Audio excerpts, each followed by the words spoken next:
am Dr. Agarkhedkar, Senior Pediatrician. Now I am going to do the discussion about the nutrition of a newborn and infant. Now this is a very important topic because first 2000 days, the conception to 2 years of age are very important for the normal development of and growth of brain and other tissues. Now this depends on how the baby is nourished intrauterine as well as extrauterine. So once the baby is born, if the baby's weight is normal, that means the baby's growth was normal intrauterine. But if baby is full term but weight is less than 2.2 kg, that means there is intrauterine growth retardation. Now there are two types of growth retardation: when the baby is born with large head and the baby is born with proportionately small head. So if the baby is born with proportionately small head, that means there is a nutritional deprivation from the first trimester of pregnancy. Whereas if there is a head sparing, that means the nutrition was compromised in the third trimester of pregnancy. The outcome in both the things are different. In proportionate IUGR, there is always some congenital infection or congenital anomalies. But when head is spared, that means there is some placental issue or hypertension. They can be the reason in the mother or baby not growing properly. Right. Now, so when the baby is born, we always advise exclusive breastfeeding. Exclusive breastfeeding for 6 months.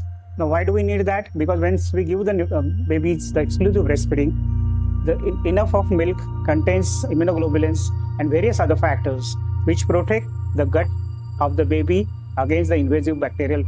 The flora that develops is very good and it is helpful, and also there is a gut-brain axis, so the development of the brain will be assured in a proper way. So when we give exclusive breastfeeding, we give demand feeding or we give time-bound feeding. Like if baby is small, we give 2 hourly feeding. If baby is little average weight and larger, we give 3 to 3.5 hours gap. Now this has to go on for first 5 months. The feeding is given every 10 minutes on either side, and after 2 feeds on both the breasts, the baby is kept vertical and allowed to burp the gas, because when the baby is sucking milk, it sucks air along with the milk. So that extra air that is there comes up on the contents of the stomach and it comes out as a burp. So that burping is required, because if there is burping is not done, the milk comes out along with the air in some cases. So we have to give properly feeding, and then we also what we do is we feed properly 2 hourly, and then we continue to give the feeding exclusively for first 6 months. And whenever the baby comes, what are the signs that baby is getting adequate milk? The signs are that baby is sleeping in between the feeds, baby is passing adequate quantity of urine, then baby is passing regular stools. On a breast milk, babies can pass up to 7-8 motions in a day, and they are golden yellow in color. Sometimes they can pass 1 motion in 7 days. So these these are the variations of normal passing of urine and stool. Now the breastfeeding has to continue. There are certain drugs which cannot be prescribed to the lactating mother, and there are certain drugs that are allowed. So that list is available, and the doctor will advise you when to stop breastfeeding. Now, important thing about breastfeeding is when there is an infection in the mother gives the infection, but along with the infection, mother gives the antibodies as well, because the antibodies are produced in the breast milk within 6 hours of breastfeeding, and so this protects the baby against infection. So there is no contraindication to stop the breastfeeding if mother is having some infection, and that is to be continued. Even in AIDS, mother with AIDS, we give them a choice to give breastfeeding. If they don't want to give breastfeeding, then they are allowed to give, because the babies are already protected by the antiviral drugs. So nutrition, first 6 months exclusive breastfeeding. After 6 months, we start complementary feeding.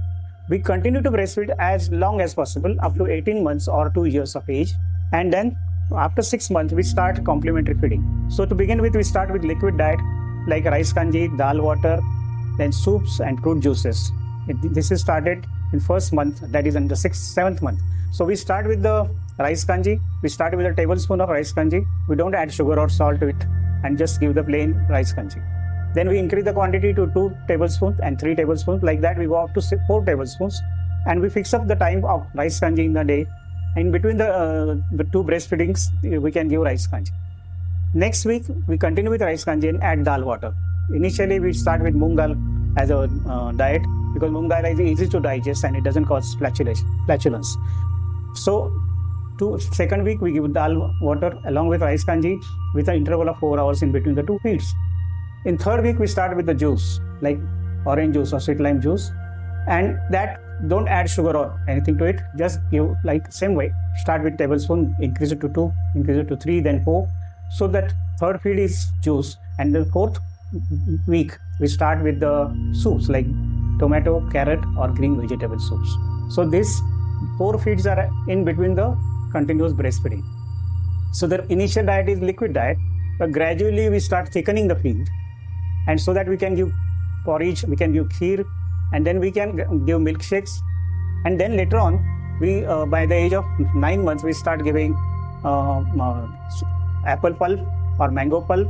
We can also give fruits along with milk, and then yellow of egg can also be given. You boil egg for 10 minutes and take yellow of egg, start with quarter, increase it to half, then to 3/4, and then whole of yellow of egg.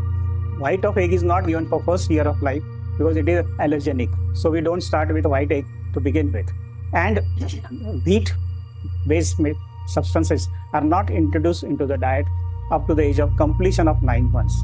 Beyond 9 months, we can introduce wheat-based diets. So this is how we gradually thicken the feeds, increase the calorie content, and by the age of 1 year, the child should be able to take rice, dal, and roti and sabji, but no spices and no hot things. Thank you.